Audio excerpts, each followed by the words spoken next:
nenhum estado escapa. Um mapeamento feito pelo Ministério da Justiça aponta que 88 facções criminosas atuam no país. Elas estão espalhadas por todo o território brasileiro e em franca expansão. Assim explicou em maio, aqui no assunto, o pesquisador Bruno Paes Manso. O PCC e o Comando Vermelho estão presentes em 26 estados. Os dois têm, então, essa configuração nacional. Você tem 14 facções em uma dimensão regional e diversas facções locais, municipais, que fazem alianças com cada uma dessas facções. O perfil da expansão do Comando Vermelho tem sido mais ligeiro recentemente. A gente tem percebido uma ascensão do PCC, principalmente no Norte e no Nordeste, justamente em decorrência dessas franquias que eles fazem, né? São grupos que conduzem inúmeros negócios ilícitos, do tráfico de drogas ao contrabando, e que já ampliaram seus tentáculos para o sistema financeiro e para o mundo empresarial. Postos de gasolina, lojas de cosméticos, até usinas de cana-de-açúcar e etanol. E agora, lojas de brinquedos aí sendo investigadas por causa da atuação do PCC, a facção criminosa, lavando dinheiro, segundo os investigadores. Em várias regiões do Brasil, facções controlam territórios inteiros. Ao menos 28,5 milhões de pessoas convivem com esses criminosos nos bairros onde moram. É o que revelou uma pesquisa recente do Datafolha, encomendada pelo Fórum Brasileiro de Segurança Pública. Um problema que exige resposta séria e urgente. Há uma possibilidade de a gente melhorar esse debate identificando o que cada governador quer, qual a atribuição que ele tem disposição de assumir, o que as prefeituras têm disposição de assumir e qual vai ser o papel do governo federal, com essas funções demarcadas para que a sociedade, a população entenda, inclusive de quem cobrar o quê, né?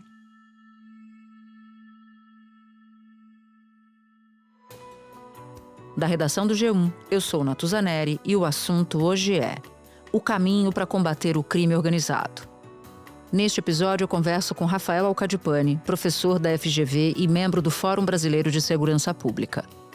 E com Pier Paulo Bottini, advogado e professor de Direito Penal da Faculdade de Direito da USP. Sexta-feira, 31 de outubro. Alcadipani, o que é preciso fazer, do ponto de vista mais imediato, para desmantelar facções criminosas? Olha, eu acho que a primeira coisa que a gente tem que levar em consideração quando a gente pensa em segurança pública é a gente profissionalizar as nossas polícias, criar mais institucionalidade para nossas polícias. O que eu quero dizer com isso? Hoje, em muitas forças policiais, vale mais a pena você ser amigo de um deputado para ser promovido ou ser amigo de um deputado para ocupar uma posição de liderança do que você desenvolver boas operações policiais ou desenvolver boas investigações. Por conta disso, eu acredito que é importante criar uma governança da gestão dessas polícias para tentar fazer com que o profissionalismo prevaleça, né? Que não é isso que acontece hoje no Brasil, infelizmente. O segundo aspecto, há gradações, evidentemente, entre as forças de segurança, entre os diferentes estados, mas o problema da governança e da independência das polícias para elas poderem atuarem de forma decidida no enfrentamento ao crime é uma questão que é importante. Um segundo aspecto ainda das polícias é que, dado o poderio que o crime organizado tem hoje, que o crime tem no Brasil, e não só nas polícias, mas em vários órgãos de Estado, que não é só a polícia, mas na polícia em si, que tem a ver com segurança pública, é importante, existe uma infiltração de criminosos, existe uma infiltração do crime, uma corrupção. E a gente precisa enfrentar essa corrupção. Essa forma de criar uma governança, você tirar muito essa influência política, tirar essas influências escusas e profissionalizar a forma de atuar da polícia, pode ajudar muito na diminuição da corrupção. Porque a corrupção, ela é um problema que faz com que o crime não seja enfrentado como deveria. Uma segunda dimensão, para mim, é o fato de que no Brasil a gente não consegue retirar o sujeito da carreira do crime. Se uma pessoa for pega na frente da minha casa, furtando meu celular, provavelmente eu vou sair mais tarde do distrito policial do que essa pessoa. Tá certo? Porque a burocracia é muito grande e essa pessoa não vai sofrer sanção nenhuma até ela estar muito longe na carreira do crime. O que a gente tem fora do Brasil, Estados Unidos, Europa, é o sistema de condicional, onde o sujeito, uma vez pego cometendo um crime, logo no começo da sua carreira do crime, ele é acompanhado por um agente de condicional, onde ele vai ter que estudar, ele vai ter que encontrar outros caminhos para a vida dele, caso contrário ele será preso. Então você tenta forçar a pessoa para ter uma, entre aspas, pena alternativa, mas no sentido dela mudar a vida que ela está tendo naquele momento. Um último aspecto que é importante, que a gente negligencia muito no Brasil, e que eu sei que é uma parte da esquerda tende a achar que segurança pública é uma questão só social, mas não é só social, mas o maior antídoto contra você ser um criminoso é educação e desenvolvimento econômico. Tá certo? Claro que a gente vê que criminosos de colarinho branco, mas isso é uma outra, eu estou falando em quantidades, né? Por isso a gente precisa levar desenvolvimento econômico, principalmente econômico e social, e principalmente para áreas como o Complexo do Alemão e da Penha, que a gente viu aí passando por essa situação horrorosa, né, para dizer o mínimo. Então a gente precisa retirar essas áreas do crime e dar opções para as pessoas para que a gente possa sair disso. E nisso a gente tem que olhar para a segurança pública, então, de uma forma, digamos assim, múltipla, e não apenas na chave da polícia e da segurança pública. Eu queria te ouvir acerca desse novo projeto antifacção que o governo está enviando agora para o Congresso Nacional. Um dos pontos desse projeto, por exemplo, amplia a proteção de autoridades e servidores públicos que são envolvidos no combate contra esse tipo de crime. O quão efetivo é esse projeto? Queria uma avaliação tua sobre ele. Eu ainda acho que é muito tênue, né? É claro que é importante a gente ter uma proteção. Isso está muito na esteira do assassinato do Dr. Rui Ferraz Fontes, delegado de Polícia Civil, que foi chefe da Polícia Civil, foi quem prendeu o Marcola e que acabou sendo executado em Praia Grande, né? A câmera da rua registrou o carro do delegado em alta velocidade, que bateu num ônibus e ficou prensado entre dois veículos.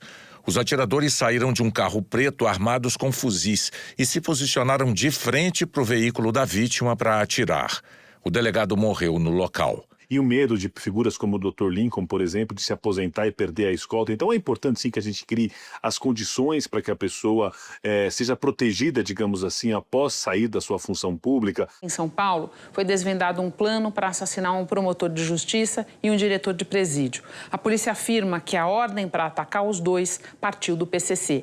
Lincoln Gaki é promotor de justiça, faz parte do GAECO, que é o Grupo de Atuação de Combate ao Crime Organizado do Ministério Público. Há 20 anos, ele é um dos principais responsáveis por investigar o PCC. Ele vive sob forte escolta policial exatamente pelas ameaças que recebe. Agora, tem dois pontos aqui. O primeiro ponto é o seguinte: a gente precisa fazer com que cada vez mais o enfrentamento ao crime organizado seja feito de forma colegiada, tanto por múltiplas agências quanto por múltiplas pessoas. Então, grupos como o GAECO, grupos de delegados, grupos de juízes tomando decisões é importante para você não fulanizar um enfrentamento ao crime. Mas não é só isso. A gente precisa melhorar e mexer brutalmente na forma de você ter condições de investigar o crime organizado, tá certo? É claro que a garantia constitucional é importante, a garantia de direitos é importante, mas hoje se você tiver, por exemplo, que ir atrás de contas bancárias, você vai ter que quebrar praticamente o giro de cada conta bancária com uma ordem judicial. Isso demora muito na investigação. Então eu acredito que a gente precisa batalhar no sentido de aprofundar essas coisas em um pacote anticrime, que é algo que a gente precisa desenvolver mais no Brasil. Infelizmente, a proposta feita pelo governo no momento ainda é muito tênue. Agora há pouco, o governador do Rio, Cláudio Castro, do PL, se reuniu com governadores de Santa Catarina, Minas Gerais, Goiás, Mato Grosso do Sul e a vice-governadora do Distrito Federal. O governador de São Paulo participou por videoconferência. Eles discutiram estratégias de combate ao crime organizado e uma cooperação entre os estados. A tese do consórcio é exatamente fazer com que todas as nossas forças integradas, com base na inteligência e a parte operacional, possa ser utilizada para poder atender qualquer um dos governadores no momento emergencial, sem ter que perguntar, olha, precisa de mim. Não, o deslocamento já é imediato. Já está se avizinhando uma discussão braba que vai novamente, ou pelo menos ainda nesse caso, dividir esquerda e direita no Congresso Nacional, que é sobre a PEC da Segurança Pública. Nesse caso, governadores de direita, Cláudio Castro, Ronaldo Caiado, Tarcísio de Freitas e a bancada, né, conhecida como Bancada da Segurança Pública ou Bancada da Bala, não querem nem ouvir falar numa coordenação nacional da segurança pública. E, por outro lado, o governo federal tem defendido que isso tem uma coordenação do ponto de vista federal. Eu queria te ouvir sobre isso, porque se o impasse se der aí, por si só, o objetivo dessa PEC fica mais capenga, não? A PEC, ela tenta trazer o mínimo, digamos assim, uma semente para a gente tentar gerar uma integração maior entre as forças de segurança.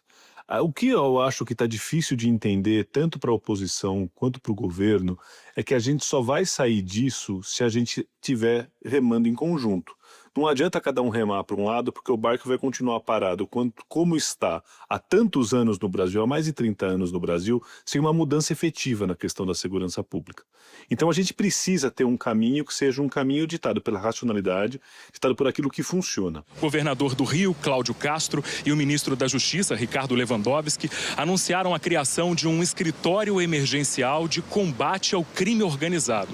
O governador anunciou que esse novo escritório vai ser coordenado pelo secretário nacional de Segurança Pública, Mário Sarrubo, e pelo secretário estadual de Segurança Pública, Vitor dos Santos. O governador reafirmou que não há possibilidade de pedir uma GLO, o Decreto da Garantia da Lei e da Ordem. E para não deixar até situações que aconteceram dessa vez acontecerem outra vez, a ideia é estar os dois governos ali, federal e estadual, para que a gente possa derrubar barreiras de burocracia. Nós vamos tomar algumas medidas emergenciais, onde nós vamos conjugar as forças federais com as forças estaduais para resolvermos rapidamente, celeremente, os problemas com os quais nós nos deparamos para a solução desta crise. E o que vai funcionar, no meu ponto de vista, se você pegar experiências como da Itália, por exemplo, é você ter uma autoridade nacional antimáfia, você ter uma articulação de esforços nacional,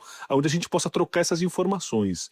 Cada estado tem 2 polícias estaduais, sem falar nas guardas municipais, sem falar nos ministérios públicos estaduais, Ministério Público Federal, quer dizer, mais Receita Federal, Polícia Federal, é muito lugar para você articular. Por isso que eu defendo, por exemplo, a criação de uma autoridade antimáfia no Brasil, para que a gente possa articular esses esforços. Agora, o governo sempre teve muito ruim, né, no debate sobre segurança pública. Após a Operação Carbono Oculto, né, que chama muita atenção e que houve uma participação importante aí da Receita Federal, da Polícia Federal, e teve uma disputa política mais uma vez entre São Paulo e o governo federal em relação a isso, o governo federal parece que conseguiu sair das cordas no tema segurança pública e está tentando ir para frente nesse debate, uma vez que esse vai ser um dos grandes temas da eleição do ano que vem, né? O presidente Lula sancionou hoje uma lei para tentar endurecer o combate ao crime organizado e aumentar a proteção de autoridades envolvidas nesse tipo de investigação. A lei inclui 2 novos crimes no Código Penal: obstrução de ações contra o crime organizado, punindo violência, ou ameaça contra agentes públicos e testemunhas, com o objetivo de impedir ou retalhar investigações. E a conspiração entre 2 ou mais pessoas para essa obstrução. A pena para os 2 crimes é de 4 a 12 anos de prisão em presídio federal de segurança máxima. A lei também garante proteção especial a agentes de segurança pública que enfrentam o crime organizado. Juízes integrantes do Ministério Público, policiais e demais profissionais das forças de segurança, incluindo os já aposentados e seus parentes. E passa a punir com pena de 1 a 3 anos a tentativa ou planejamento de ação contra agentes públicos, a mando do crime organizado, e a contratação de integrantes de facções para cometer crimes, ainda que o ato não chegue a ser praticado.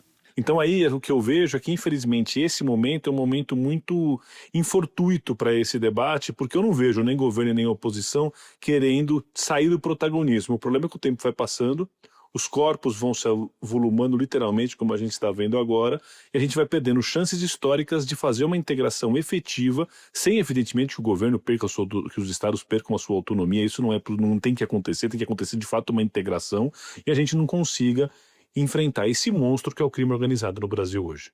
Eu quero entrar um pouquinho mais nesse aspecto de direita e esquerda, mas antes vou pedir para você explicar um pouco como é que funciona na Itália, porque você falou da autoridade antimáfia, fiquei com a impressão de que lá existe essa estrutura. Sim, você tem uma autoridade que vai articular os esforços das diferentes forças de segurança, dos órgãos de Ministério Público, para que você possa enfrentar a máfia com todo o poder que o Estado tem. né? Se a gente for pensar, um dos problemas que aconteceu em 11 de setembro nos Estados Unidos e depois foram criadas estruturas para isso, é a falta de articulação de inteligência entre as agências que não possibilitaram você debelar um ataque que foi o maior ataque terrorista que a gente tem notícia no mundo até agora, né? Pelo menos assim, nos Estados Unidos, né? Digamos assim, mas no mundo ocidental. Então, a gente precisa de ambientes onde essa articulação aconteça. E aqui, Natuza, eu vou ser insistente num ponto que eu falei anteriormente. É por isso que a gente precisa enfrentar o problema dos maus policiais, porque um dos problemas que a gente tem na integração entre forças de segurança é que tem baixa confiança entre as instituições. Baixa confiança, primeiro, porque você teme que o seu colega da outra instituição vá vender aquele caso para o criminoso, ou também ele vai querer ter o protagonismo daquele caso. O ego também destrói a integração entre as forças de segurança. Por isso que uma autoridade como essa é bem-vinda. Já existem FICOS, né, que são setores aí que estão nos estados onde há uma integração entre Polícia Federal, entre algumas polícias estaduais, quer dizer, já existem centelhas disso acontecendo no Brasil, mas ainda o volume é muito pequeno para a quantidade que a gente precisa. Você citou um ponto que é fundamental.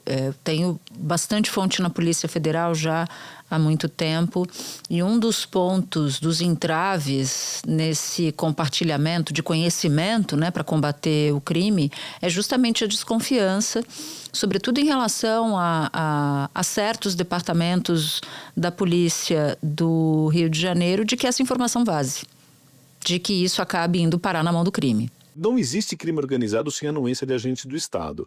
Isso no mundo todo, né? A própria Polícia Federal, que é uma polícia que comparada com outras polícias, ela tem um enfrentamento à corrupção mais efetivo no Brasil. Ela tem problemas. Polícia sempre vai ter problema com corrupção. Não só no mundo todo. Na Inglaterra, quando foi a primeira polícia montada na Inglaterra, né, a Metropolitan Police, depois de alguns anos, quase teve que ser todo mundo preso porque estava envolvido com corrupção. Isso vai acontecer, né? Mas a gente precisa ter mecanismos de controle, a gente precisa ter uma profissionalização maior.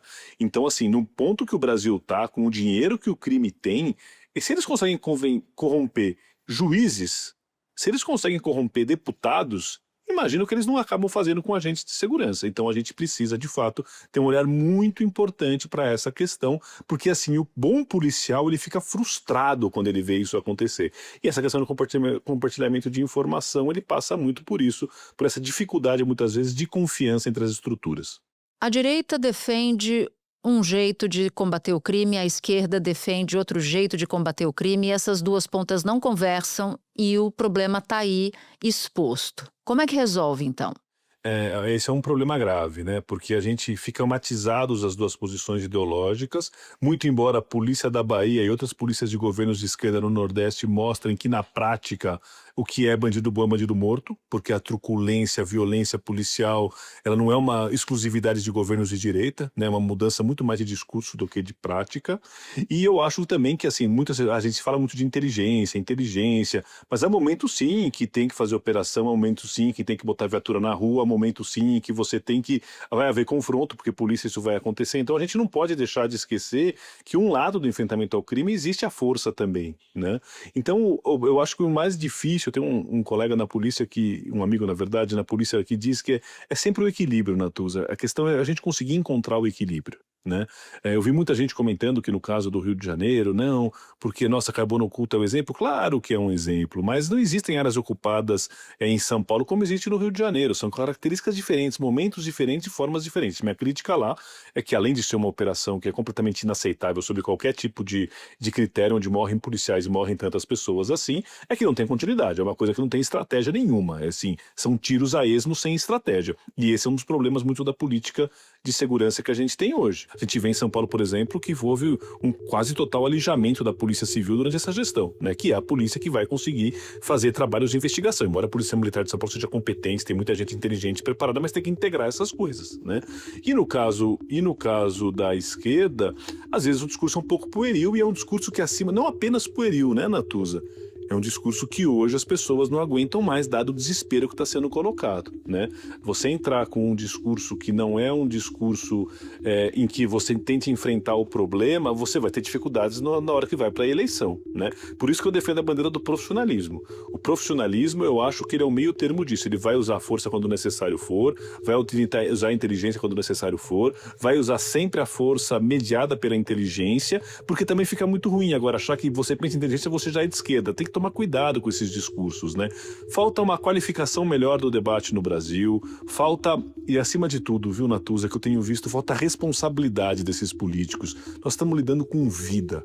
Nós estamos lidando com seres humanos. A gente vê essa cena de tantas pessoas mortas no Rio de Janeiro. Uma vez um policial me disse uma coisa: professor, não, porque matam o criminoso e muita gente acha que tem que matar o criminoso. As pessoas esquecem que esse criminoso tem uma mãe, esse criminoso tem um pai, esse criminoso tem um avô, esse criminoso tem um filho, esse criminoso tem um neto.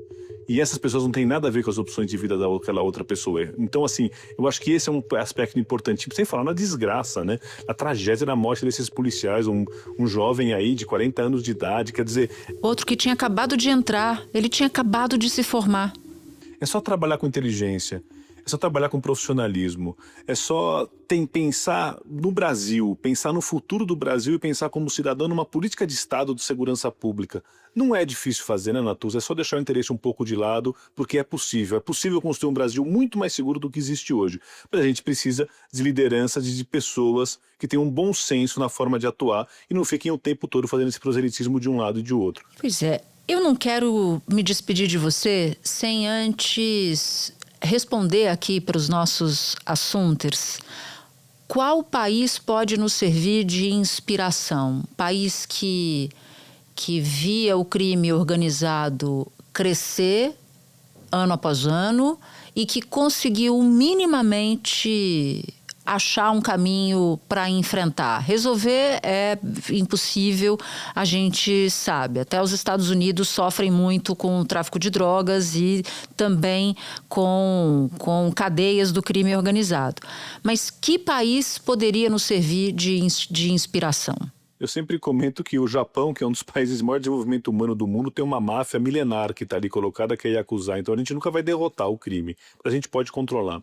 Eu acredito que a Itália tem experiências interessantes que se assemelham, principalmente no sul da Itália, que se assemelham ao Brasil, que, de novo, a máfia está longe de ter sido extirpada naquele país, ela está presente, mas ela está muito mais sob controle do que ela estava há 15, 20 anos atrás. E a Colômbia teve momentos melhores, experiências interessantes, onde você olhou para a segurança pública de uma forma que você não fica só olhando para a questão de polícia. Isso aconteceu muito lá, mas depois quando você começou a mexer com reurbanizar Medellín, reurbanizar Bogotá, pegar áreas de volta, conseguiu ter algumas coisas interessantes aí, né? E o Brasil tem experiências que deram certo, coisas que acontecem, mas elas acontecem por muito pouco tempo, falta continuidade, né, Natuza? Eu tenho esperança, eu acho que a gente pode construir um futuro muito diferente e salvar muita vida, mas precisa profissionalismo e responsabilidade. Alcade Pori, muito obrigada por ter topado conversar aqui com a gente. Importantíssimo te ouvir num momento como esse. Obrigado, muito obrigado pelo convite. Espera um pouquinho que eu já volto para falar com Pier Paolo Bottini. Pier, você já esteve muitas vezes no assunto, mas eu me lembro de uma visita sua em particular, que foi em 2023, para falar de formas de se combater o crime organizado.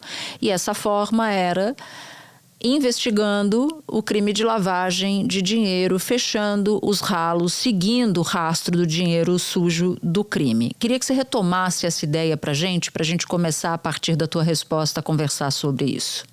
Então, Natuza, a gente sabe que as organizações criminosas hoje, elas estão muito sofisticadas, muito ramificadas, e você não consegue combater ou enfrentar essas organizações só com o método tradicional do enfrentamento tradicional, ou de matar as pessoas, ou de prender as pessoas. Até porque essas organizações têm um sistema de substituição de pessoas muito rápido, e as pessoas que são presas, elas continuam organizando e coordenando essas organizações de dentro da prisão. Então, a forma mais eficiente de você desestruturar essas organizações é identificando os recursos que elas produzem e que elas usam para se retroalimentar. Se você bloqueia esses recursos, se você tranca o fluxo desses recursos, elas não têm condições mais de pagar os seus funcionários, de pagar os funcionários públicos que eventualmente auxiliam nas suas atividades, e isso de verdade enfraquece essas organizações criminosas. Então a velha máxima de seguir o dinheiro continua em vigor. Eu acho que identificar esses recursos, confiscar esses recursos é a forma mais eficiente de combater as organizações criminosas. Pierre, vocês especialistas nos ensinaram que para destruir uma organização criminosa é preciso atingir o coração financeiro dessa facção. Eu queria te pedir para nos dar uma medida que seja capaz de enfraquecer essas estruturas do crime. Eu acho que a primeira delas, Natuz, é você conectar os órgãos que têm dados importantes para fazer esse rastreamento de dinheiro, né? Então, por exemplo, a Receita Federal, o COAF e os órgãos de investigação. E isso não é algo em tese. A gente viu isso sendo feito nessa operação Carbono Oculto, que identificou uma série de fundos usados pelo crime organizado para se financiar, bloqueou esses fundos, identificou instituições financeiras. Foi uma operação que feriu de maneira muito profunda o crime organizado e não se deu um tiro. Não se matou uma pessoa. A Polícia Federal foi às ruas em uma mega operação contra o PCC. São mais de 350 alvos entre pessoas físicas e jurídicas, suspeitos de fraudes fiscais, lavagem de dinheiro, adulteração de combustíveis e crimes ambientais. Os investigadores apontam que o metanol, altamente tóxico e inflamável, era desviado do destino correto e usado para adulterar combustíveis em postos e distribuidoras. Mais de 300 postos no país teriam participado dessas fraudes. A operação, chamada de Carbono Oculto, acontece em 8 estados, incluindo São Paulo, Rio de Janeiro, Minas Gerais e Paraná. Segundo o Ministério Público e as autoridades fazendárias, o esquema sonegou mais de 7 bilhões de reais em impostos. Empresários foram ameaçados de morte e o dinheiro desviado era lavado em empresas de fachada, fintechs criadas pelo próprio crime organizado e até em usinas de açúcar e álcool. Mas você teve uma eficácia muito grande. Então, a conexão entre os órgãos, o desenvolvimento da inteligência financeira, ele é muito importante para que você consiga desestruturar essas organizações. Certamente, essas operações que foram feitas, inclusive, em convênio de governo federal com governos estaduais, elas são muito mais interessantes e muito mais eficazes do que você entrar nas comunidades, matar centenas de pessoas e não resolver o problema do crime organizado. Eu queria fazer um teste aqui contigo. A gente já tem, por exemplo, Polícia Federal, Receita Federal, COAF, e em casos de apreensão de drogas e armamentos, Polícia Rodoviária Federal também. Já são órgãos minimamente integrados, não? E por que a gente está nesse estágio, então? Porque, na verdade, hoje você tem 27 estados, cada estado com 2 polícias estaduais, sem contar as guardas civis, todas elas produzindo dados a respeito de crime organizado, tendo contato com informações muito relevantes, mas elas não se conectam entre si. Então, não adianta você ter uma polícia federal que conecta com a polícia rodoviária, porque os dados muito relevantes estão nos estados, são produzidos pelas polícias estaduais. Não adianta você ter 27 estados produzindo informações, mas eles não cooperando entre si. A gente tem que lembrar que a organização criminosa ela é internacional, né? Então, ela troca informações muito rápido, ela usa de formas de ocultar os seus valores muito rápido, ela usa criptoativo, ela usa instituições financeiras com alta tecnologia, ela usa formas muito sofisticadas de lavar dinheiro. Se a gente não conseguir coordenar o mínimo, a gente vai continuar enxugando o gelo. Então, essa conexão, a regulação de setores sensíveis, como, por exemplo, das criptomoedas, que ainda não está devidamente regulamentado, a regulação das fintechs, que também não está devidamente regularizada, são passos muito importantes para a gente conseguir fechar a torneira desses recursos. Eu não tenho dúvida, Natuza, que as operações que chegaram nos recursos, nas instituições financeiras da Carbono Oculto, foram infinitamente mais eficientes e mais eficazes do que a operação contenção. Em primeiro lugar, porque não teve morte. Uma operação com menos confronto, ela significa uma operação muito mais eficaz do ponto de vista do Estado de Direito. Mas mais do que isso, a Carbono Oculto abalou de maneira muito mais substancial o crime organizado. Ela identificou os fundos em que aquele dinheiro estava, os caminhos do dinheiro, as operações que eram usadas para ocultar os bens. Isso abalou de maneira muito profunda a organização criminosa. A gente ouve, a gente tem relatos, a gente tem estudos que mostram que essas operações elas impactaram de uma maneira muito mais profunda porque elas interromperam o fluxo de capital, elas impediram que essas organizações continuassem se abastecendo e se financiando. A operação contenção, né, ela não identificou os fluxos de recurso, ela não identificou para onde vão os bens do Comando Vermelho ali. Ela simplesmente ocupou o território e, mais do que isso, ela não veio com uma política que aponta o que vai ser colocado no lugar. Então, é muito provável que essa operação ela acabe resultando em nada, ela acabe parindo um rato porque ela não tem ali uma previsão estratégica do que colocar naquele território após a retomada pela polícia. Pierre, num artigo recente na Folha de São Paulo, você escreveu sobre o combate a sonegadores profissionais. Qual é a relação desses sonegadores profissionais? E aí vale a pena dizer que não são as dívidas de brasileiros, pessoas físicas que passam por dificuldades financeiras e não conseguem honrar com seus compromissos. Então vou te pedir para explicar que sonegadores contumazes são esses, porque esse é o jargão para se referir a eles, e qual a relação deles com o crime organizado neste momento.